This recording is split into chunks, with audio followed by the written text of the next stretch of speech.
આપણી બધાની વચ્ચે આપણા માનવંતા મહેમાન શ્રી અને આપણા સમાજના અગ્રણી દીવ દમણ ના સાંસદ શ્રી ઉમેશભાઈ કોળી પટેલ પધારી રહ્યા છે। જોરદાર તાળીઓના ગડગડાટથી આપણે બધા વધાવીએ।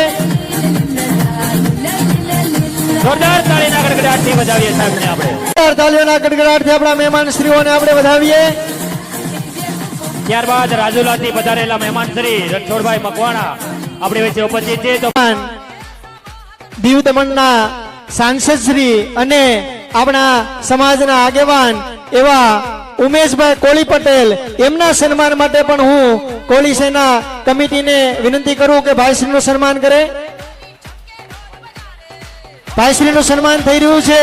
જોરદાર તાળીઓના ગડગડાટથી આપણે વધાવીએ।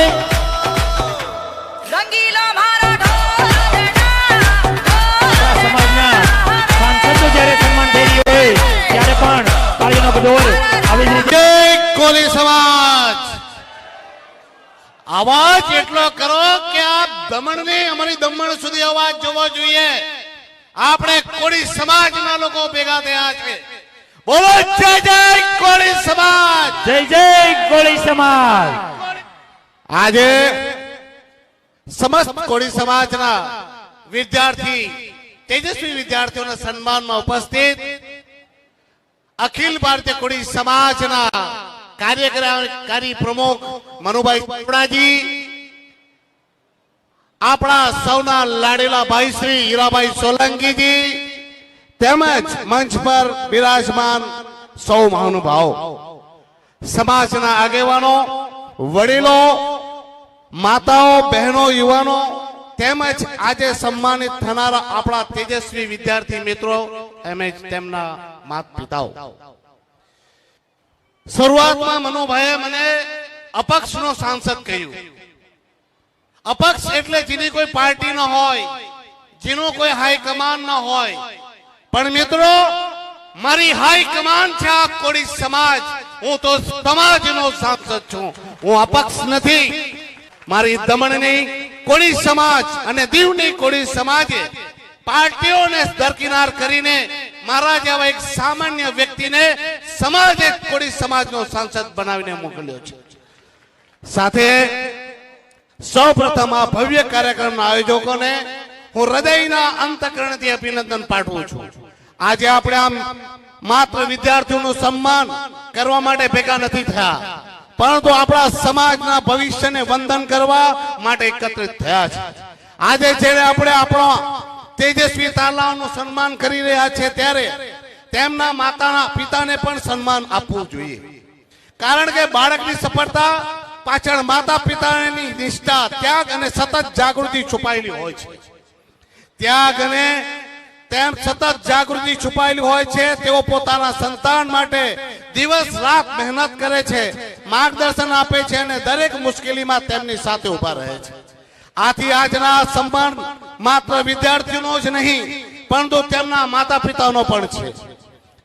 અને સાથે સાથે હું તમામ માતા પિતાઓને નમ્ર વિનંતી કરું છું, કૃપા કરીને તમારી મહત્વાકાંક્ષાનું ભારણનું ટોપલું તમારા બાળકના ખભા પર અને એમના માથા પર નહીં નાખશો, કારણ કે દરેક મા બાપની એક ટેવ હોય છે કે પોતાની જે અધૂરી રહેલી ઈચ્છા હોય છે તે બાળકના ઉપર સોંપતો હોય છે। બાળકની પોતાની આગવી પ્રતિભા, એમની ક્ષમતા અને બાળકના સપનો હોય છે। તે શું બનવા માંગે છે, તેની રુચિ અને કાબિલિયત શું છે તેની પ્રાથમિકતા આપો। ઘણી વખત બાળક શિક્ષક કે ક્રિકેટર બનવા માંગતો હોય, પણ મા બાપ તેની વિરુદ્ધમાં તેને એન્જિનિયર, ડોક્ટર કે પાયલટ બનાવવા માંગતો હોય। આવી જબરજસ્તી થોપામાં પરિણામે તે બાળકના પોતાના પસંદના ક્ષેત્રમાં સફળ થઈ તેવી શક્યતા ઓછી થાય છે। ઘણી વખત બાળક ના ઘરનો ના ઘાટનો બની જાય છે અને મા બાપની થોપાયેલી ઈચ્છાના કારણે બચ્ચો ડિપ્રેશનમાં ચાલી જાય છે। ઘણી વખત મેં જોયા છે તો આ તમારી મહત્વાકાંક્ષા ઘણી વખત આપને બાળકોના પ્રેમથી તો છોડો, એમનાથી વંચિત કરી દે છે। એટલે મા બાપોને મારી એટલી જ વિનંતી છે કે મા બાપ હંમેશા પોતાનું બાળકનું લાલન પાલન કરે, માર્ગદર્શન આપે, પરંતુ પોતાની ઈચ્છા શક્તિ એના પર ના થોપે. આજે સમાજની સૌથી મોટી સંપત્તિ પૈસા કે મિલકત નથી, પરંતુ શિક્ષિત, સંસ્કારી, ચારિત્રવાન અને જવાબદાર યુવા પેઢી તૈયાર કરવાની છે. આજે મને એક ખૂબ જ સુંદર એક પ્રસંગ યાદ આવે છે, જે મેં થોડા સમય પહેલા સાંભળ્યો હતો. એક શિક્ષક અને એક ગુરુ વચ્ચેની વાર્તાલાપ છે. એક શિષ્યએ ગુરુને પૂછ્યું કે ગુરુદેવ, આજે મનુષ્ય પાસે જ્ઞાન છે, અત્યાધુનિક સાધનો છે, તક પણ છે, છતાં ઘણા લોકો પોતાના સપના સુધી પહોંચી શકતા નથી. તેનું કારણ શું? ગુરુએ શિષ્યને નદી કિનારે પાસે બોલાવ્યો અને નદી કિનાર પાસે જ્યાં એક વાણ લંગારાયેલું હતું, બોટ, તેના પાસે જઈને તેને પૂછ્યું કે શું આ બોટ છે એ નદીને પાર કરી શકે? તો શિષ્યએ કહ્યું કે આ બોટને જોતા મને 100% ખાતરી છે ગુરુદેવ કે આ બોટ 100% નદીને પાર કરી શકે. ગુરુએ ફરી પાછું પૂછ્યું કે જો આ નાવિકનો એટલે કે આ હોડીનો ખલાસી ને ચલાવતા પણ આવડતી હોય આ બોટ, અને સામે કિનારો પણ દેખાતો હોય, તો શું આ બોટ ત્યાં પહોંચશે ખરી? શિષ્ય બોલ્યો ચોક્કસ ગુરુ મહારાજ, ચોક્કસ પહોંચશે. ગુરુ મહારાજ હસ્યા, પણ એમને ફરી સવાલ પૂછ્યો, પણ જો નાવિક પાસે હોડી ચલાવવાની ઈચ્છા જ ન હોય તો? શિષ્ય મૌન થઈ ગયો. પછી ગુરુએ તેને પૂછ્યું કે એના પહેલા એક પ્રશ્ન બીજો છે મારો, તેનો જવાબ આપ. નદીને પેલે પાર જવું શા માટે? તારે પેલી પાર જવું શા માટે? શિષ્ય પાસે કોઈ જવાબ નહીં હતો. ત્યારે ગુરુએ કહ્યું કે જીવનનો સૌથી મોટો પ્રશ્ન એ નથી કે તમારી પાસે કેટલી ક્ષમતા છે ને કાબિલિયત કેટલી છે. જીવનનો સૌથી મોટો પ્રશ્ન એ છે કે તારા જીવનનો ઉદ્દેશ્ય શું છે. જેને ખબર જ નથી કે ક્યાં પહોંચવાનું અને શા માટે પહોંચવાનું, માટે દિશા, કોઈ પણ દિશા યોગ્ય હોતી નથી. હોડી એટલે ક્ષમતા, દિશા એટલે જ્ઞાન, પતવાર ચલાવવાની શક્તિ એટલે પ્રેરણા, પરંતુ નદી પાર કરવાનો ઉદ્દેશ એ બધાનું મૂળ છે. ઉદ્દેશમાં પ્રેરણા જન્મે છે, પ્રેરણાથી પ્રયત્નને અર્થ આપે છે, દિશા પ્રયત્નને માર્ગ આપે છે, અને સતત પ્રયત્ન વ્યક્તિને સફળતા સુધી પહોંચાડે છે. મિત્રો, આજના જીવનમાં લક્ષ્ય હોવું ખૂબ જ મહત્વપૂર્ણ છે. લક્ષ્ય વિનાનું જીવન પશુના જીવન સમાન ગણાય છે. સ્વામી વિવેકાનંદે કહ્યું, ઉઠો, જાગો અને ધ્યેય પ્રાપ્ત ન થાય જ્યાં સુધી રોકાશો નહીં. પરમ પ્રશ્ન એ છે, જાગવું એટલે ઊંઘમાંથી ઉઠી જવું એ ના. સાચું જાગવું એટલે અંદરના આળસ, ભય, નિરાશા, કાયરતા, હીન ભાવનાથી બહાર આવવું, પોતાની અંદર શક્તિને ઓળખવી, મોટું લક્ષ્ય પોતાનું મોટું બનાવો, અને એ લક્ષ્યને સાકાર કરવા માટે સતત સંઘર્ષ કરવો ખૂબ જ મહત્વપૂર્ણ છે. પ્રિય વિદ્યાર્થી મિત્રો, આજનો વિકાસ માત્ર ડોક્ટર, એન્જિનિયર, આઈએસ, આઈપીએસ બનવાથી જ નહીં થાય. સમાજને ઉત્તમ શિક્ષકની જરૂર છે, વૈજ્ઞાનિકોની જરૂર છે, ઉદ્યોગપતિઓની જરૂર છે, ન્યાયાધીશોની જરૂર છે, ખેડૂતો માટે નવીનતા લાવે એવા યુવાનોની જરૂર છે, સારા સમાજ સેવકોની જરૂર છે, અને સમાજના હિતમાં કાર્ય કરનાર સારા શક્તિશાળી ચૂંટાયેલા રાજકારણીઓની પણ તેટલી જ જરૂર છે.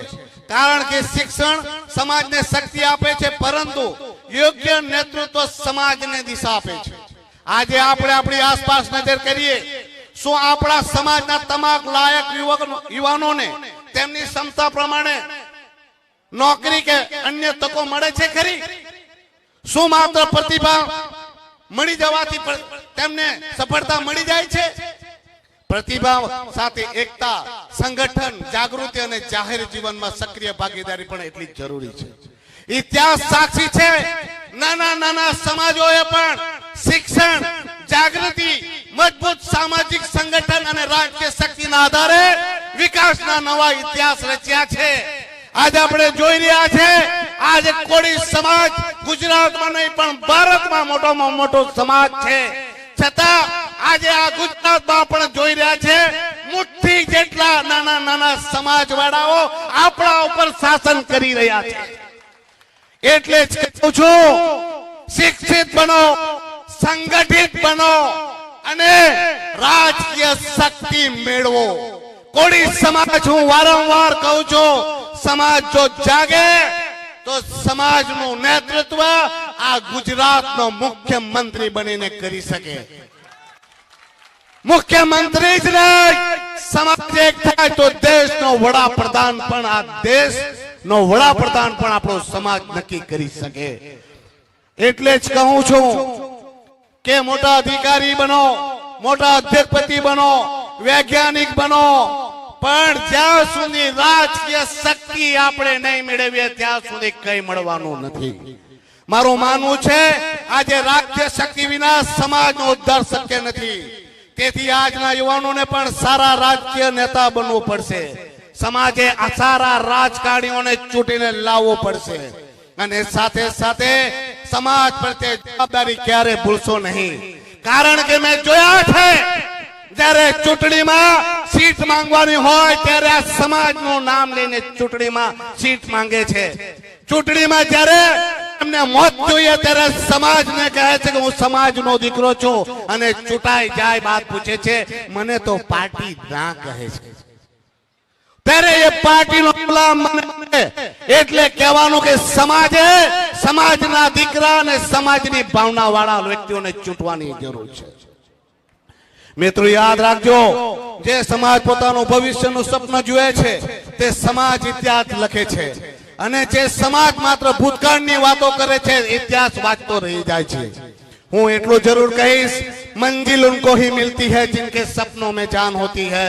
केवल पंखों से ही उड़ान नहीं होती, हिम्मत से उड़ान होती है. દીવો બનીને જાતે બળશો તો પ્રકાશ ફેલાશે, એકતા બનીને ચાલશો તો આખો સમાજ આગળ વધશે. આવો આજે આપણે સૌ મળીએ સંકલ્પ કરીએ, દરેક ઘરમાં પહોંચાડીશું, દરેક બાળકને સપનું અને લક્ષ્ય આપશું, દરેક યુવાનોને તક આપશું, સમાજમાં એકતા મજબૂત કરશું અને આવનારી પેઢી માટે ગૌરવશાળી ભવિષ્યનું નિર્માણ કરશું. આજે સન્માનિત થયેલા તમામ વિદ્યાર્થીઓને, તેમના માતા પિતાને મારા તરફથી હાર્દિક અભિનંદન. તમારું ભવિષ્ય ઉજ્જવળ બને, તમે દેશ, સમાજ અને માનવતાની સેવા કરો એવી હાર્દિક શુભેચ્છા. જય હિન્દ, જય ભારત, જય જય ગરવી ગુજરાત. બોલો જય જય કોળી સમાજ, જય કોળી સમાજ. ભારત માતા કી જય. ભારત માતા કી જય.